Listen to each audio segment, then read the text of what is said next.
What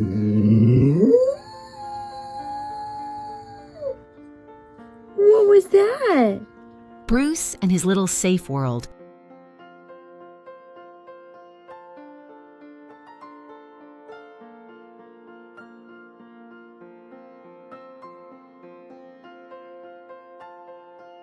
When we first met Bruce, he wasn't the happy-go-lucky golden retriever you'd imagine.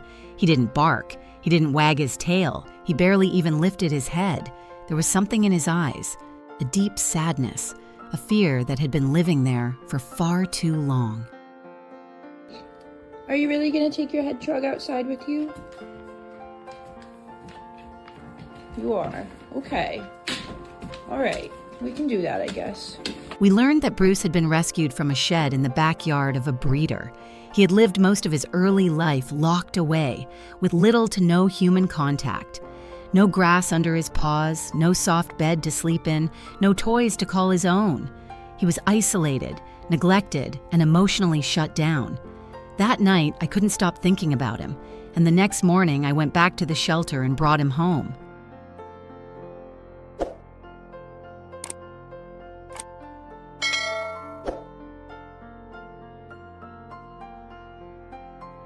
At first, Bruce was scared of everything.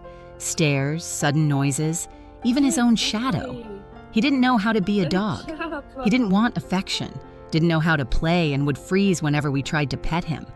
His body was with us, but his spirit was elsewhere, still locked away in that shed. Hey there, Brucey. Hi, buddy. Hi. Hi, handsome. Hi. I know. Hi.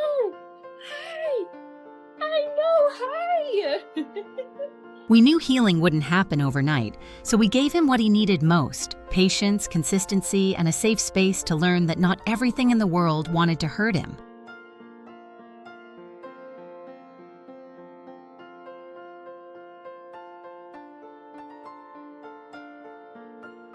And then one day, everything shifted. We gave him a small, squeaky, stuffed lamb. At first, he didn't quite know what to do with it. He sniffed it, then gently picked it up in his mouth, and from that moment on, he refused to let it go. Lambie went everywhere with him, from room to room, out into the yard, into the car. For the first time, Bruce had something that made him feel secure. His tail wagged, his eyes softened. It was a small victory, but for Bruce, it was huge. What, puppy? Hi.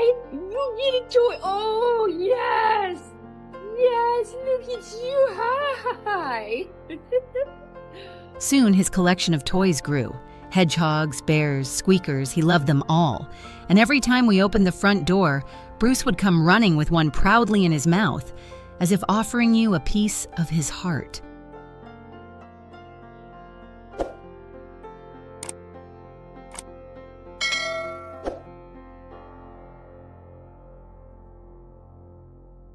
Then came Dante. A friend had rescued a tiny kitten from a house fire and asked if we could foster him temporarily. We were unsure of how Bruce would react to such a small, fragile creature, but the moment they met, something beautiful happened.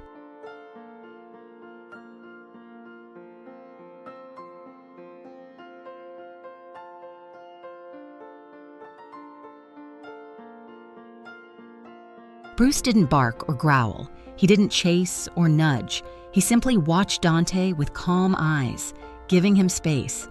And somehow, Dante seemed to understand that Bruce was safe. Within days, the kitten began following him from room to room. At night, they curled up together. During the day, they shared sunspots on the floor. Bruce had gone from a dog who didn't know how to connect to one who had become a protector and a friend.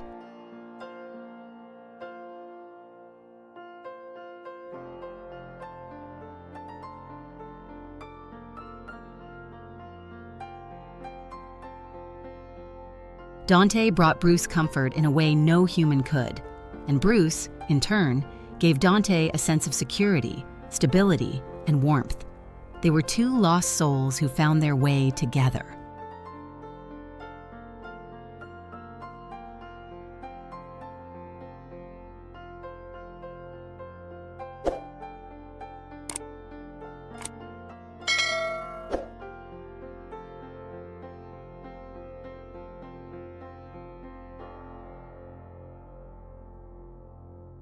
Today, they're inseparable. Dante still curls up beside Bruce every time he naps. When Bruce feels anxious, Dante is there. And when Dante wants to play, Bruce patiently lets him pounce all over him. Their bond is pure, gentle, and real.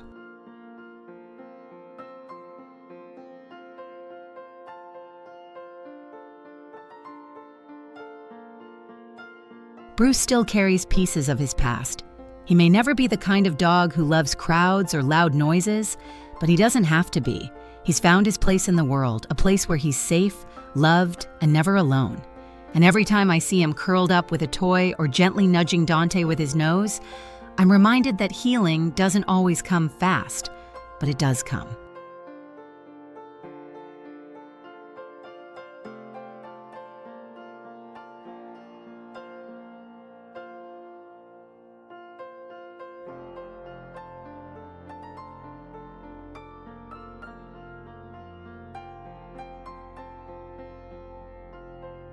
If their story touched your heart, we'd love for you to give it a like.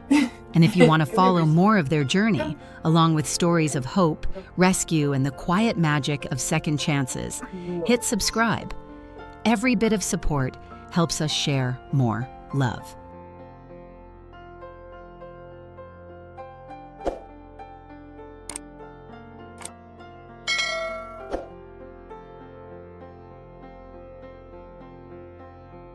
And if you're thinking about welcoming a pet into your home, especially one with a past, do your research, talk to professionals, and make sure you're ready. Because when you give them your heart, they'll give you everything in return.